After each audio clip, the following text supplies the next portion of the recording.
lovely. Thank you. That was lovely. So thank you for coming this afternoon. We're really pleased that you could join us. And regardless of whether you have secured a placement or not, we're here to tell you everything you need to know before you go out on your placement year. So my name's Laura Yetton. I'm lead placement coordinator for that's Christine, for LHS and EAS, and I'm supporting students who are currently out on their placement year. And so next year I'll be responsible for looking after you. This is my colleague Christine. Hi everyone, so as Laura said, my name is Christine and I am her counterpart at the Aston Business School and the Languages and Social Sciences School.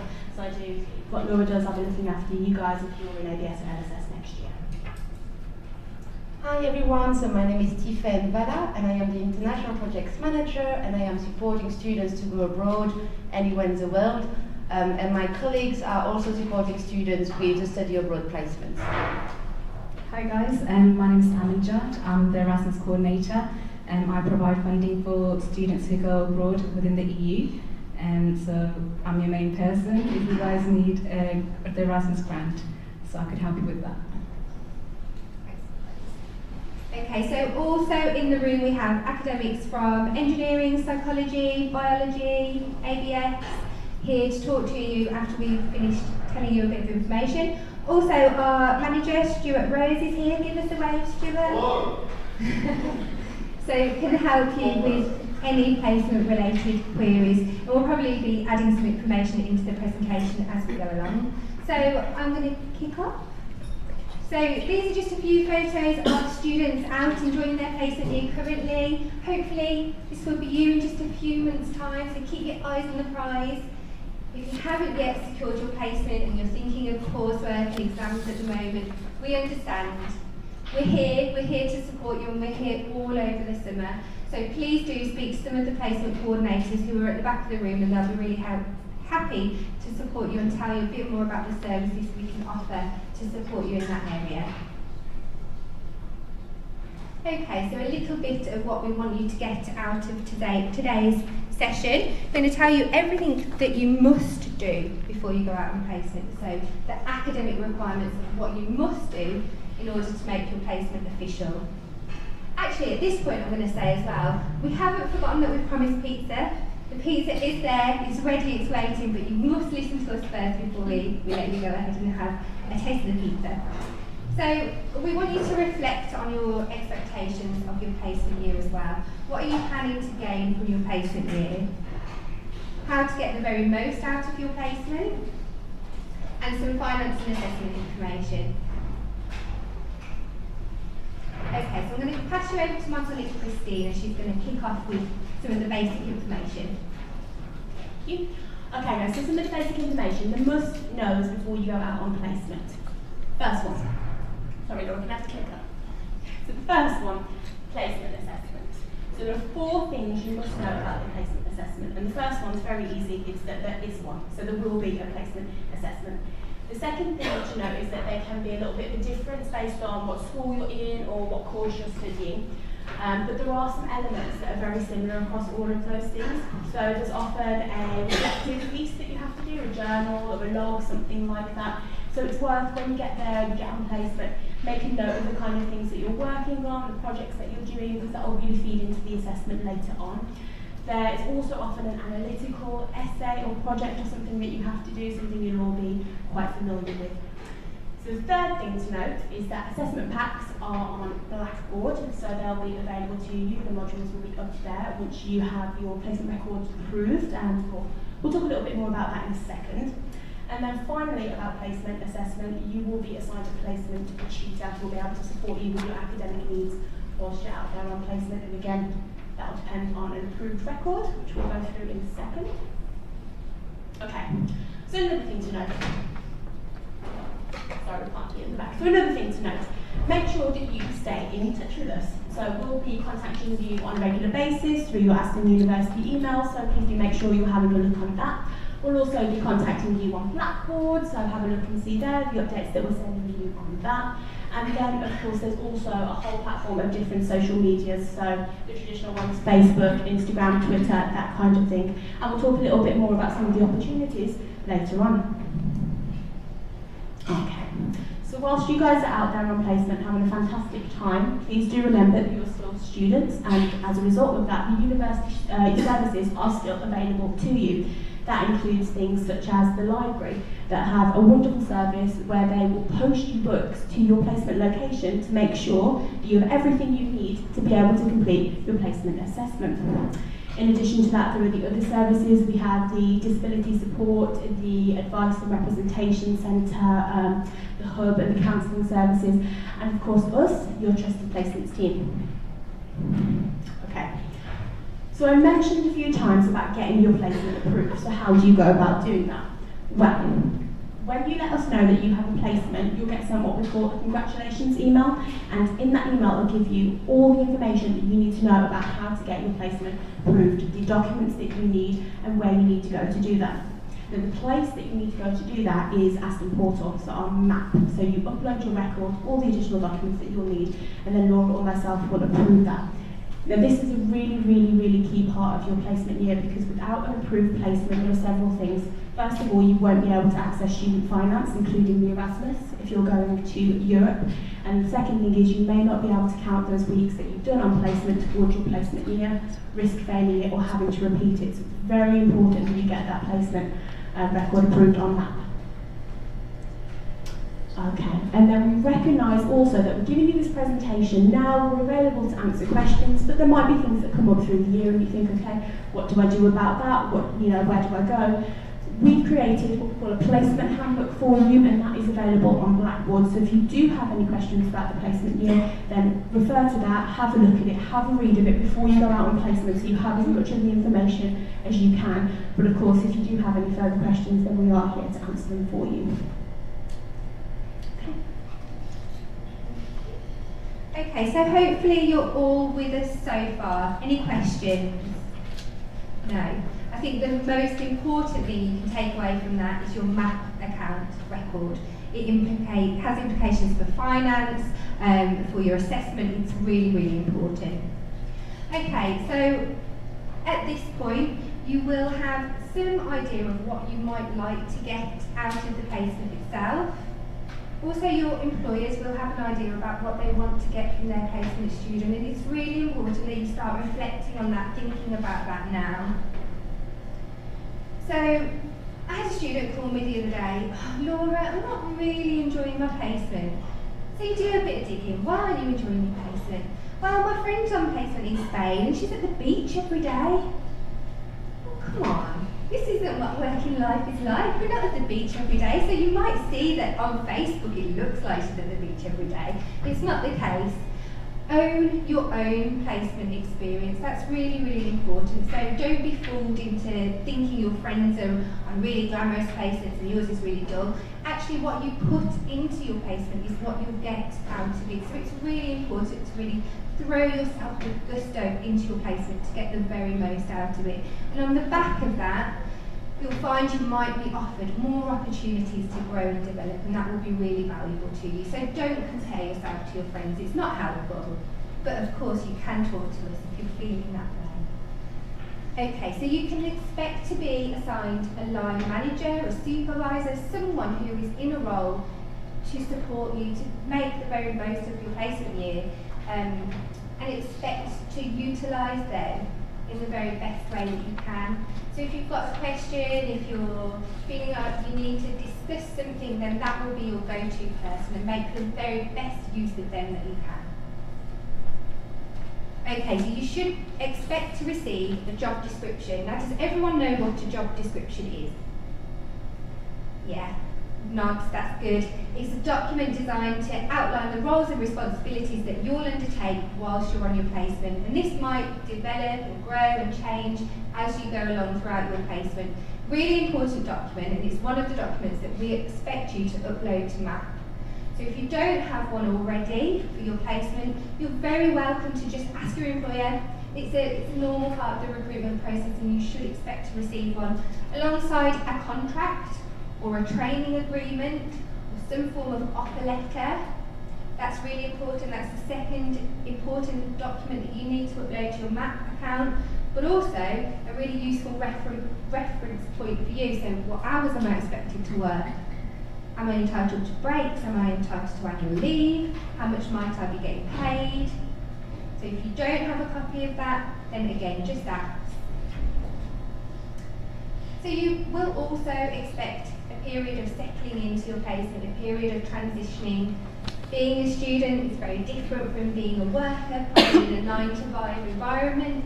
A placement student who was on placement with our placements team last year actually really utilised that to her benefit. So she found, whilst out on placement, she was a bit of an early bird.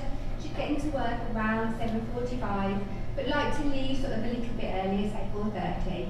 She kept this momentum up throughout her final year. So regardless of whether or not she had lectures, she'd come into university early, she'd study, she'd go along to the lectures, kept up that momentum, ended up achieving her first in her final year, getting a grad job at PwC. So those learnings that you take, those lessons that you learn during your placement year will be really valuable to your future progression. So think about that. And again, expect some of the tasks that you'll be undertaking during your placement year, particularly potentially at the beginning, to be slightly repetitive, not really what you had in mind. You thought you'd be going into an organisation and changing the world with your placement year. Remember, the employer needs to build up trust in you, trust in your ability, trust that you're going to be able to do a job and do it really well. So just bear in mind that this, during the very early stages of your placement, is absolutely natural. Okay, they're going to expect, as a very bare minimum, that you're punctual. So if your contracted hours are 9 to 5, that's not getting to work for 10:09, take 10 minutes to make your breakfast and a cup of tea, go and have a chat with colleagues for 15 minutes. That's at your desk, working from 9 a.m. Okay? That's really important. Remember, you're setting the example for Aston students going forward, and that reputation, not only for yourself, as building your network of the future, but for the university. It's really, really important. Okay, sometimes we get this from placement students who may have exaggerated the truth during interview. Perhaps you've told them you're a whiz at Excel. Use this time now to brush up on Excel if that's not quite the case. There's a really good Excel document actually on Blackboard, and it will be used in most business environments. So go and have a look at that. It's my Bible. I'm sure it'll be really useful to you guys too. But anything like that that you're unsure of, start brushing it now. Hopefully that's not the case. If you're unsure, ask. So if you don't feel you can ask your placement supervisor, the placement team are here, and we really want you to come and talk to us if you need to. If there's anything that's going on and you want to talk to somebody, then placement supervisor, placement academic tutor, or the placements team. There's lots of people, but make sure you speak up as soon as you're feeling like you need to. And then enthusiasm, again, this is a bit of a bare minimum.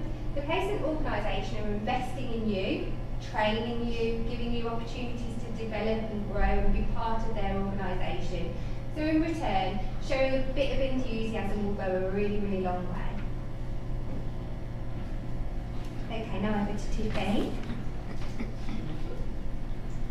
So now that you know everything about what you could expect from an employer point of view, but what the employer would be expecting from you, I am going to tell you what you should be doing to have a really good placement.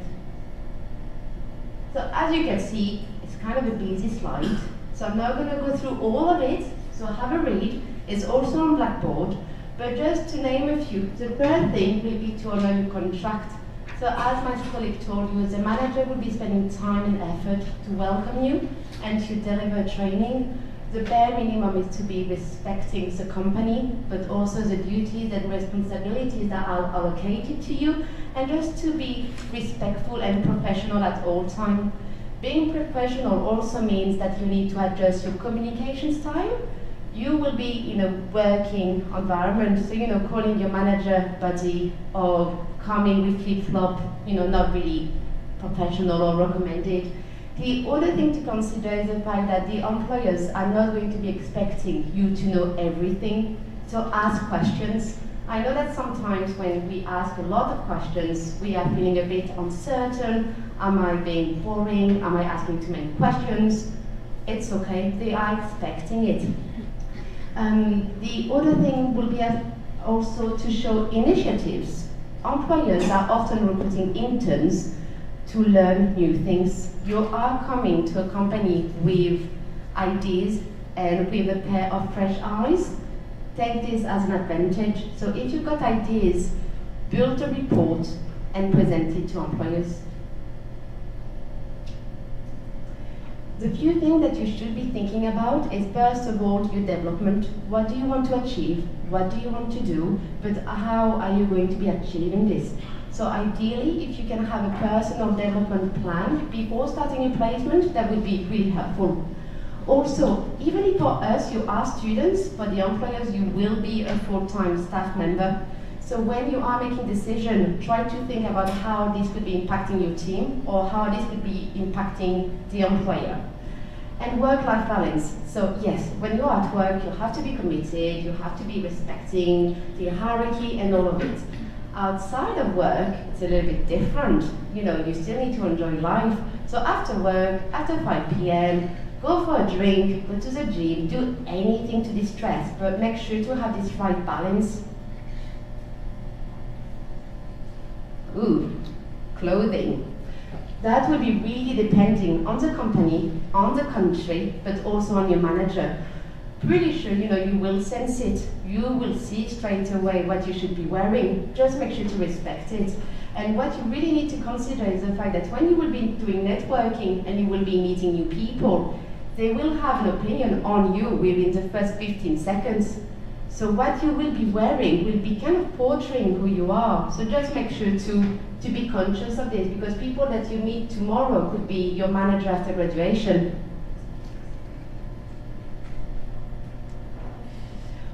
Settling in, would it be easy to start a study placement abroad or work placement in Manchester? Honestly, no. Because like any new things, at first you are going to be super excited, it will be like the honeymoon period, and then you will be like either homesick, it's Sunday, you're far from everybody, and then you will be a little bit bored, and then you will go back to being excited. So yes, first of all, going through those phases is completely normal. We have all lived in America, I fell down completely, then I was really happy, then I missed it. So yeah, it's normal. The thing that you really have to do is, first of all, to reflect on your experience. Am I being unreasonable or is it justified? But also to try to realize that what you are doing is absolutely amazing and you should be proud of it. If really you are still feeling down, talk to your family, but also talk to your manager, because your manager could make adjustments to make you feel better. And if really after all of that you are still feeling down, then you can call us, you know, because we have been there, so we can cheer you up a little bit. And if the cheer up don't work, we will then talking to your manager. So what are you going to get from your placement? So you know, we keep saying from your placement you will get professional and personal development. So that's what you will get.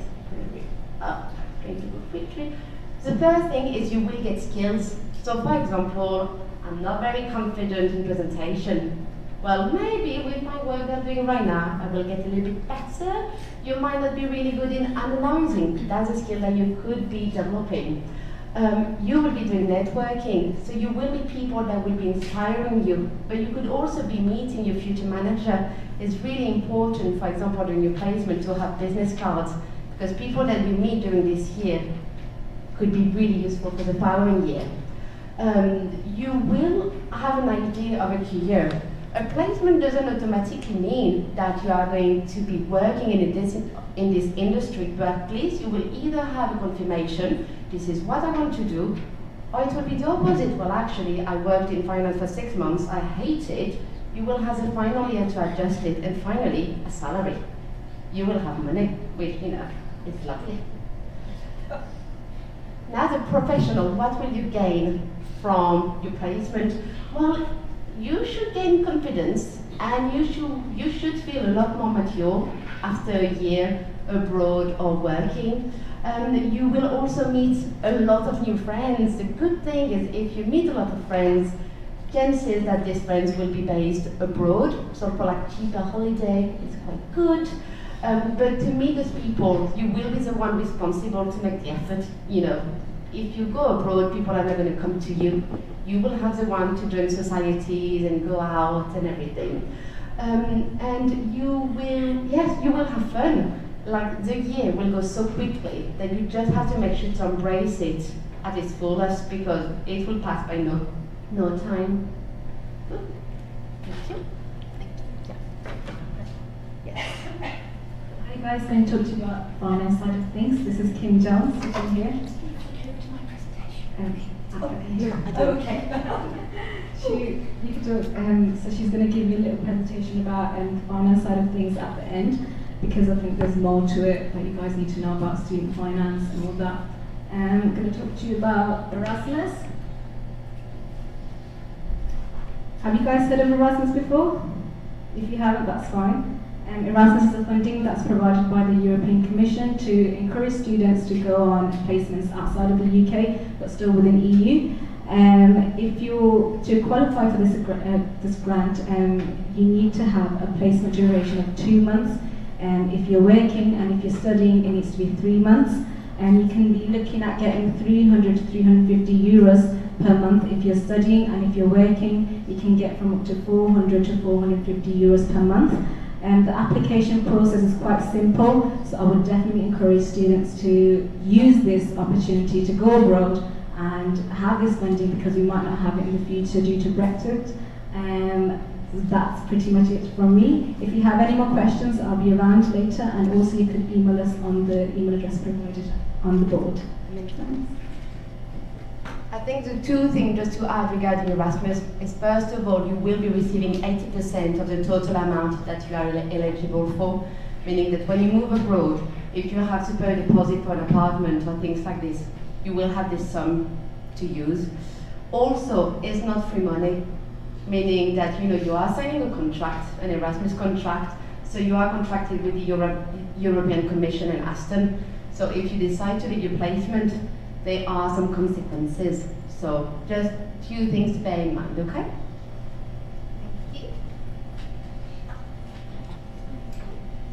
Okay, so this is a bit of the serious stuff. Erasmus, really important. Accommodation, really important. So show of hands, who's relocating either abroad or within the UK for their placement year, or intends to if they haven't secured anything yet?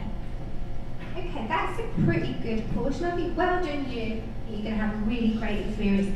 Accommodation then is really important. It's really important that you arrange your accommodation, of course, before you go, because that's just going to make things a little bit easier for you guys. Take one less thing off your plate. So perhaps you could talk to your manager. Perhaps they've had previous placement students who can put you in touch with where you might be able to find the best contacts for housing and accommodation. Equally, there are some really good websites that you can use. Only use trusted websites, and one of those is Housing Anywhere, really good resource.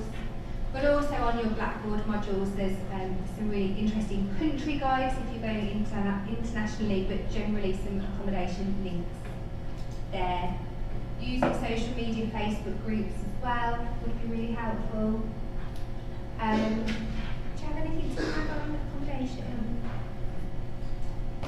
Just regarding Housing Anywhere, for those who are going on a placement abroad, Housing Anywhere is a little bit like Rightmove, except that your deposit will be protected with the third party until you actually move into the country and visited the apartment, and you need to give your go-ahead. So as soon as you have visited the apartment and the apartment is like it was advertised, your deposit is protected. Okay, so that's some really useful advice there. But if you've got any questions about any of that, please do feel free to come in and talk to us.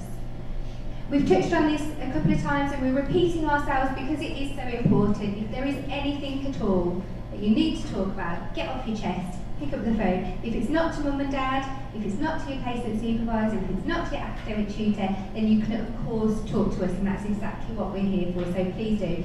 And generally anyway, we love to hear from you guys when you're out on placement, because you've often got some really lovely stories to tell us. Okay, emergencies. Our first point of contact in our emergencies process is to contact you within 24 hours. So there was an earthquake recently in South America. We have to ensure that we're hearing from all our placement students in that location. So your mum and dad have been on the phone, they're worried about you. The next person you contact after there's been an emergency in your placement location should be the placement team. Please, it helps make our lives much easier. Equally, if you like the placement coordinator Facebook page, you can just safety check in yourself, and then you won't need to contact us, and the hassle's sort of off your mind. Do bear in mind, if we don't hear from you, if there has been an emergency and we don't hear from you within 24 hours, we will contact your next of kin. So mum, dad, granny might get a call, might send them into a bit of a tiz. So before that happens, please do get in touch. Thinking then about insurance. Obviously your safety and well-being is really important to us. So make sure you've read the insurance advice on your Blackboard modules, that you understand it, that you've printed it, and you've got a copy with you in your placement location. So, if you're planning to go abroad, do a bit of extracurricular snowboarding, bungee jumping, Aston Insurance isn't going to cover you. You're going to have to take out some extra insurance on top. Equally, if you've got a pre-existing medical condition, then you'd have to do the same. So everything you need to know about insurance is on your Blackboard modules. Do go and have a look. EHIT card, that's really important. That's your European Health Insurance card. It will only be sent to you to your home address, so make sure you've ordered that before you leave to go internationally on your placement. And again, you need to have that with you when you go. Okay, so that's enough of the serious stuff. Back over to Christine. Very much. Okay, so like Laura said, moving on a little bit from the serious stuff now, and here are some added extras. So next year, whilst you guys are studying yourselves abroad or learning about a new piece of software in the market or working on some really exciting projects, remember that there's a whole new cohort of students who will be right here at Aston, right where you are now, planning to go on placement next year. And how can you get involved with that? How can you help with that?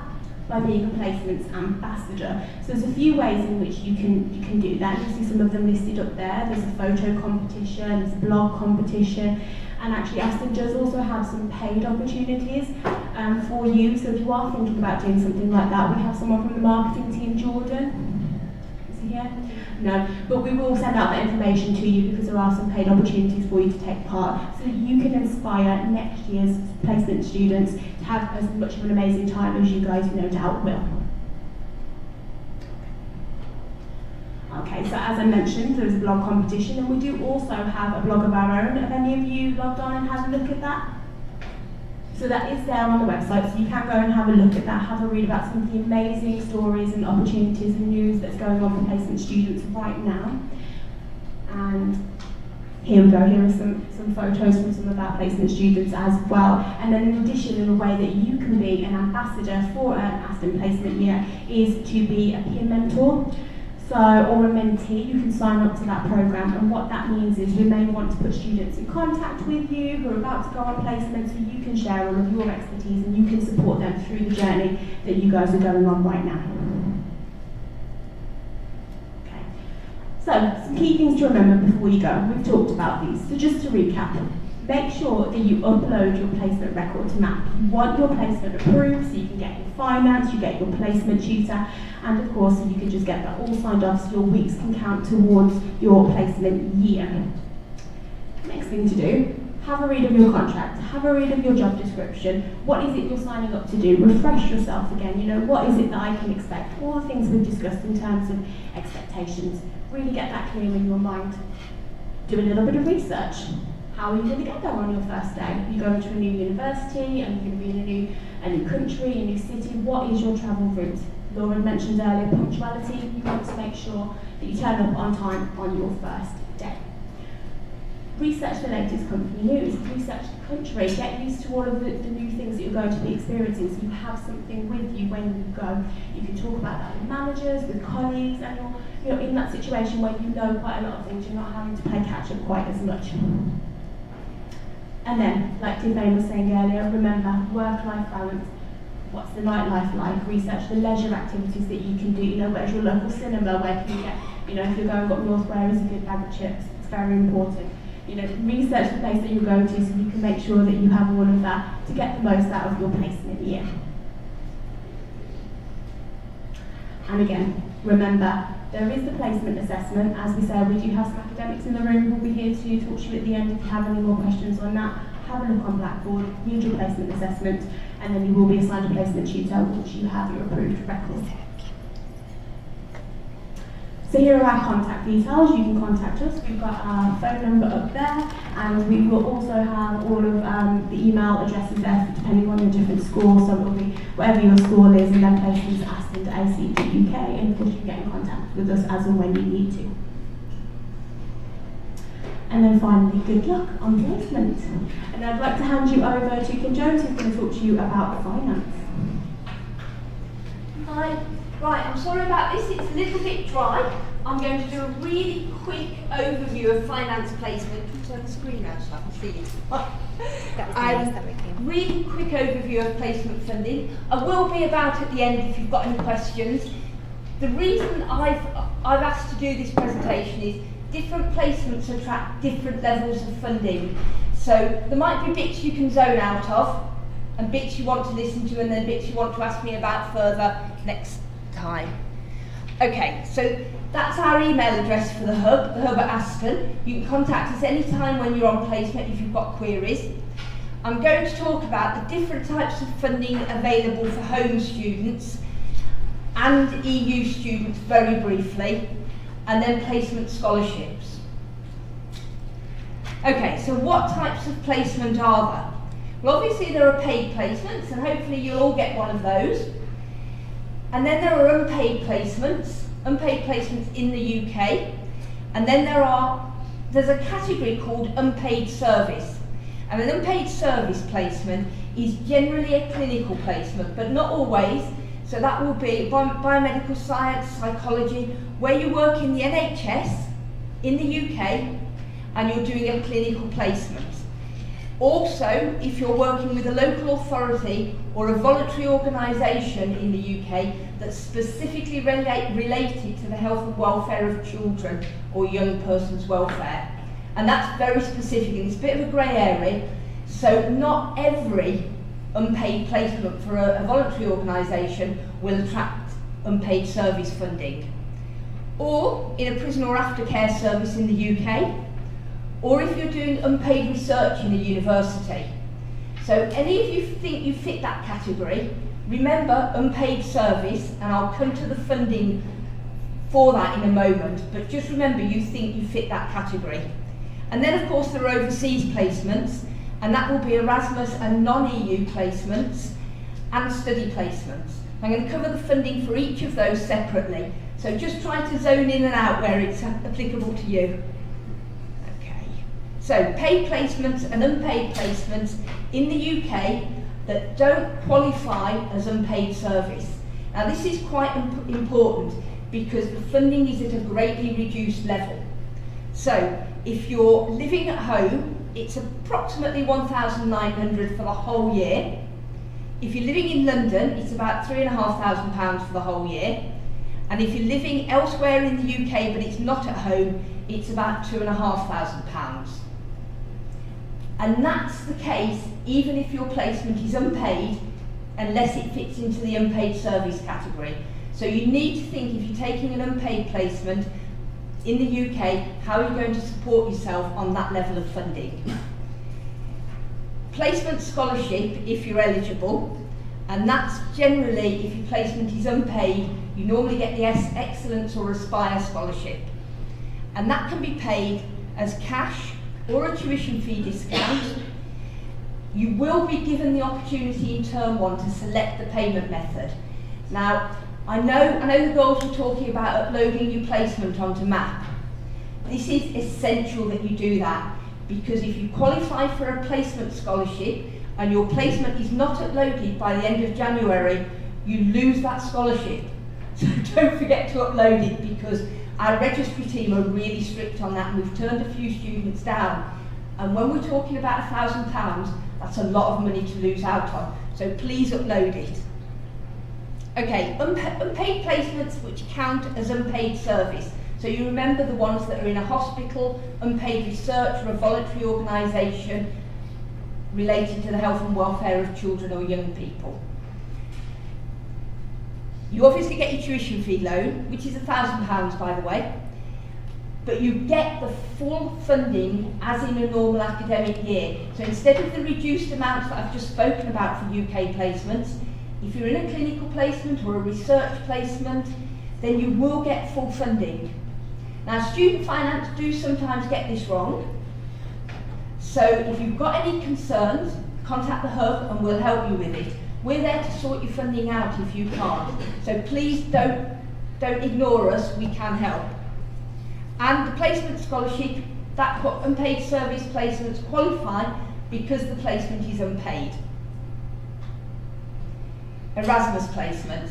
So, as we know, an Erasmus placement is a European placement, work or study. Now, the good news about this is not only do you get the Erasmus grant, but you also get full funding from student finance and approximately £1,000 extra on the loan. So for those who are going to Europe, especially if it's a work placement and it's paid, you're going to be relatively well off compared to many other students. So it's a great thing to do. Also, if you go on an Erasmus placement in the EU and you normally get the income assessed element of the maintenance funding from student finance, you will also qualify for a travel grant. Now, a travel grant means that you can claim back up to 3 return flights, less the first £303. So if you're going, and it also applies to all study placements, even outside the EU. So if you're going to Australia, you can get flights to come home. You can get a flight there and back. And actually with Australia it's a bit difficult because it's only 2 terms, so you can only have 2 flights. So if you only do a part year, you don't get the 3. So it's worth talking to us about that so that you don't get mixed up. Okay, and all placements overseas get the placement scholarship of £1,000. Work placements outside the EU. And we're not talking about study placements here. Study placements are the same as Erasmus placements.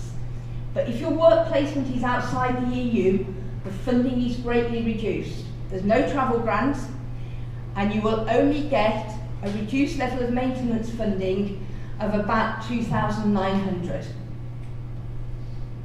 So again, if you're planning to go outside the EU, great opportunity, but you do need to think about how you're going to fund that. Again, placements overseas get the scholarship.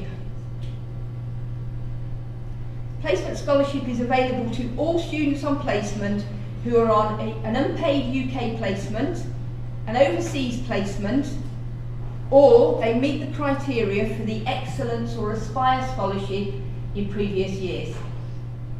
Not the Progression scholarship, which is a slightly higher income band. Aspire is the lower income band. And it's £1,000 for the year. It's payable either as a tuition fee discount or as bank transfer, which is cash, which inevitably is what most students take. You will be given the opportunity to select a payment method during term 1. But remember, if your placement is not uploaded and approved on MAP, you won't get that option and you could miss out. We don't pay it until terms 2 and 3, unfortunately, so don't count on it as soon as you go on placement. But it's a great bonus, especially if you're an EU student. So when you've found your placement, just reiterating what the girls have said, please upload it to MAP. Once the placements office have confirmed it and approved it, you must go on to MAP and request a confirmation of student status letter, and this needs to be sent to Student Finance. What this does is confirm your placement again to them. And it's important for everybody, but if you're on an EU placement where you get the higher level of funding and you don't do this, at some point they may take that funding back off you partway through the year. Now we can sort it out, but obviously we have students every year who suddenly contact us and say, Student Finance say that I've been overpaid and they want all this money back. Don't put yourself in that position. Although we can sort it out, it's better for it not to happen. So please upload it to MAP and send off the letter. Okay, we won't do questions now. Come back to you at the end and I'll just be about, and anyone who's got questions. I've got some handouts as well. Okay, everyone, so you'll be pleased to know that that's everything from us. Thank you ever so much for taking the time to listen to us. You've been a lovely audience. Please do make the most of the staff that are in the room here to talk to you, so both academic contacts, the placement support team, and of course help yourself to pizza. Guys, before you stop paying attention, vegetarian options are towards the left of the room, I believe, and meaty options are on the right. Okay, thank you.